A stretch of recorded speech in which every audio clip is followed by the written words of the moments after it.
somehow they are differently abled if you compare them with the normal human beings.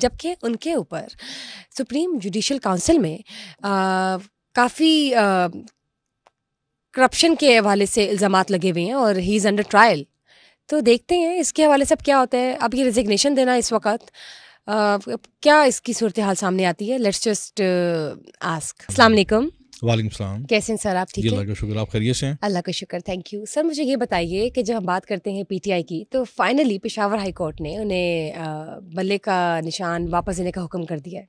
تو اس بارے میں آپ کیا بات کریں گے؟ میں سمجھتا ہوں یہ ایک اچھا فیصلہ ہے، چونکہ بڑے تحفظات تھے پی ٹی آئی کے اور عوام کے اندر بھی بڑے خدشات تھے کہ لگ رہا تھا جیسے ایک جماعت کو بالکل دیوار سے لگایا جا رہا ہے اور ایک خاص جماعت کو بالکل کھلا میدان دے دیا گیا ہے.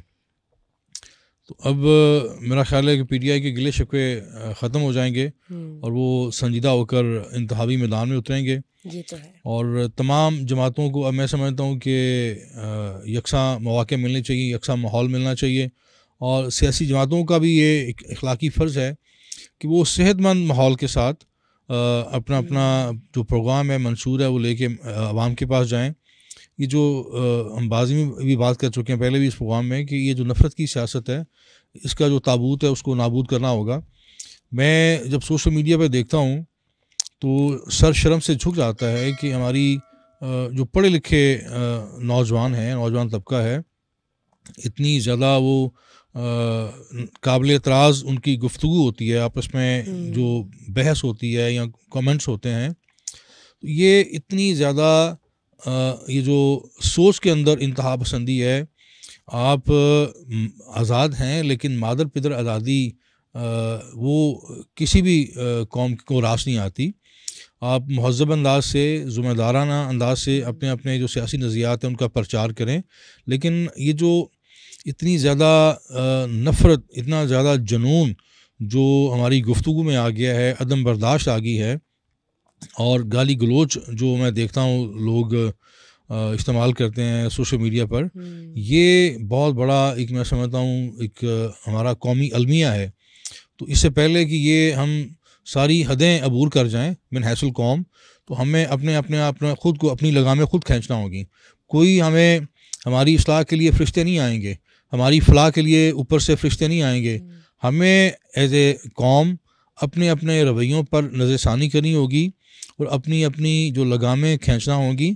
ہم ایک معاشرہ ہیں اور اس معاشرے کے اندر یہی اصول ہوتا ہے کہ اختلاف رائے بھی ہوتا ہے، اور مختلف نظریات کی جو سیاسی جماعتیں بھی ہیں، مذہبی جماعتیں بھی ہیں.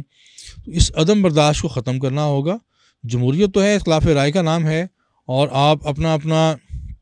آپ اپنی جو لکیر ہے اس کو آگے بڑھائیں، نہ کہ آپ دوسری کی لکیر کو اس پہ میں سمجھتا ہوں پیٹنا شروع کر دیں یا اس کو ڈیلیٹ کرنے کے لیے اس پہ اپنی توانائیاں ضائع کرنے کی بجائے آپ اپنا کام آگے بڑھائیں.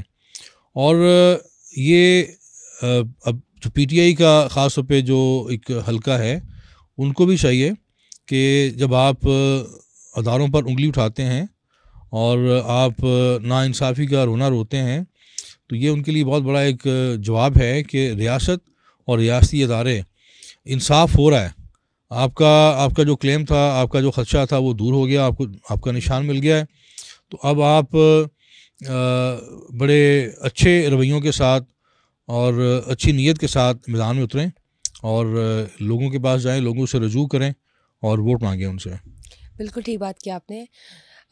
جب میں بات کرتی ہوں ان کے توشہ خانہ کیس اور 190 ملین پاؤنڈ کیس کی، عمران خان اور بشرا بی بی دونوں کو فرد جرم عائد کر دی گئی ہے ان دونوں کیسز کے حوالے سے، توشہ خانہ اور 190 ملین پاؤنڈ کیس کی. اس میں ابھی کیا چل رہا ہے؟ ان کی سماعت ملتوی ہوئی دونوں کیسز کی؟ دیکھیں، یہ اب کیس اور زیادہ میچور ہو جاتا ہے جب فرد جرم لگ جاتی ہے، تو کیس بہت زیادہ کہنا چاہیے میچور بھی ہو جاتا ہے اور مضبوط بھی ہو جاتا ہے.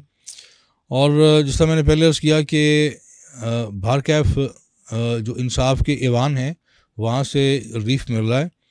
عمران خان زندان میں ہیں، اس کے باوجود یہ بلے کا نشان ان کو مل جانا، اور پی ٹی آئی کے بہت سارے جو سرکردہ رہنما ہیں ان کو الیکشن لڑنے کی اجازت مل جانا، تو یہ ایک میں سمجھتا ہوں اس بات کی غمازی ہے کہ عدالتیں آزاد ہیں اور انصاف کر رہی ہیں. تو اب یہ جو توشہ خانہ کیس ہے، اس میں ظاہر ہے عمران خان کا ایک بڑا مؤثر پینل موجود ہے، ان کی ایک لیگل ٹیم موجود ہے جو ان کو ان کا ڈیفینس کر رہی ہے.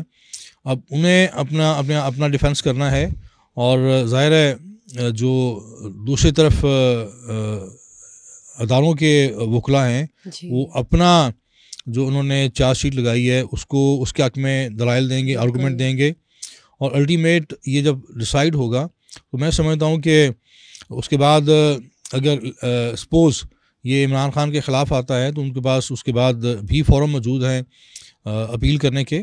تو ایک صحت مند رویوں کے ساتھ ہمیں عدالتوں میں اپنا دفاع بھی کرنا چاہیے. جو دوسری طرف دوسرا فریق ہے، ظاہر ہے وہ اگریسولی آپ کو چارج شیٹ کرے گا، آپ کو گلٹی قرار دلوانے کے لیے اپنا پورا زور لگائے گا. آپ اپنے ڈیفینس میں پورا زور لگائیں، لیکن جب ہم اداروں پر ان کو گھسیٹ لیتے ہیں سیاست میں، سوشل میڈیا پر، تو یہ نامناسب ہے. جب آپ کو آپ کی مرضی کا انصاف ملتا ہے تو آپ کہتے ہیں عدالتیں آزاد ہیں. ابھی میں پڑھا تھا، لکھا تھا پشاور جو عدالت ہے اس کی تعریفیں کی جا رہی تھیں. تو یہ جو ایک تفریق ہے یہ بھی مناسب نہیں ہے. آپ عدالتوں میں تفریق پیدا نہیں کر سکتے. آپ کو ہمیشہ اپنی مرضی کا انصاف نہیں ملتا. تو یہ جو بڑی ایک نامناسب بات ہے کہ جس کو اس کی مرضی کا انصاف نہ ملے وہ جناب فوراً عدالتوں پر چل دوڑے. تو یہ ایک جماعت نہیں ہے. بدقسمتی سے مسلم لیگ نون جو ہے وہ بھی یہی کچھ کر چکی ہے ماضی میں، بلکہ ماضی قریب میں بھی، ماضی بعید میں بھی. عدالت عظمیٰ پر جو ایک بڑا ناخوشگوار حملہ ہے عدالت عظمیٰ پر، سپریم کورٹ پر، اگر آپ اس کی بات کریں تو ظاہر ہے اس میں پھر آپ کو جو ملزم فریق میں مسلم لیگ نون نظر آئے گی.